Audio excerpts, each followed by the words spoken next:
I'm Sallyanne Stone. Welcome to part 2 of Quick EFT, and the topic for this video is tap on the magical opposite. Now, one of the things that I commonly notice with clients is we've done a little bit of tapping together and they'll come back after they've tried to do it on themselves, and they might make two comments. One comment is, I don't feel comfortable tapping on the negative. You're not meant to tap on the negative. Aren't we meant to be positive thinkers? That's one thing people will say. The other thing is people, when they've tried to tap on themselves, will find the wording that they've used is often like, I should. It's what people think they should be saying rather than what they are actually feeling at the time. So I want you to be aware that EFT isn't like hypnosis. If you say the negative, you're not implanting a negative thought there. Keep in mind that with EFT you have two stimuluses. One stimulus is the negative thought, feeling or body sensation. The other stimulus is the tapping. And when you're doing both together, it's like a short circuit effect, and that you're cutting through the negative. So you don't have to worry about implanting the negative there. Now, there is a metaphor that I use, that I give to clients a lot when I'm explaining this, and I use this metaphor of a vase of flowers. So let's just imagine that someone gave you a lovely, beautiful bunch of flowers, a really colourful bunch of flowers 2 weeks ago, and you've had them sitting on the kitchen table.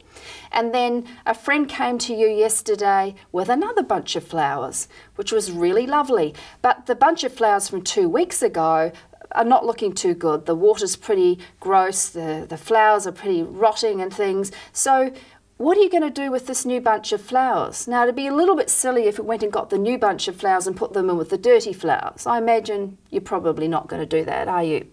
So what you're probably going to do is going to take the vase out, get rid of the water, get rid of the flowers, wash it out well, put in lovely fresh water. And then you'll put in the lovely new flowers that you've got. And it's a little bit like that with our thinking. We actually have to clear out the mucky negative stuff before we can actually have the nice, lovely, positive flowers and things.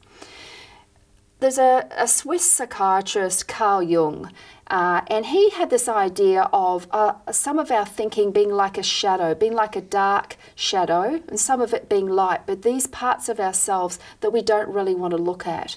And these dark thoughts, the interesting thing is that when we actually touch this negative dark stuff and actually connect with it a little bit, we actually bring it into the light.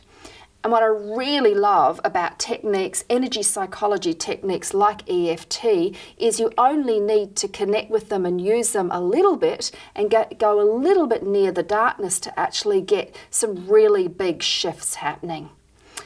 The key really is to connect with the darkness enough, and I'm saying darkness, but I'm thinking it's not really that dark, it's just the odd negative thought or two, connecting with it a little bit so that you then drop down and connect to some of the feelings, and then when you tap you actually interrupt those feelings.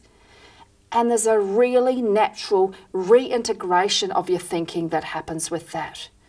So I'm interested in what your thoughts or comments are about this.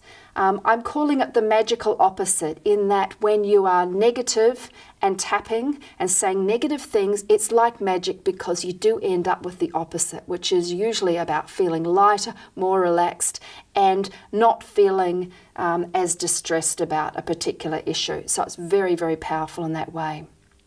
So I encourage you to stay around and actually check out the next video. The next video is called Peeling an Onion, and this is about how to get to the core issue. So I encourage you to watch that. If you've got some value out of this video, then tell me about it below in the comments section, or share it if you feel it would benefit anyone else. Okay, thank you for watching. Bye.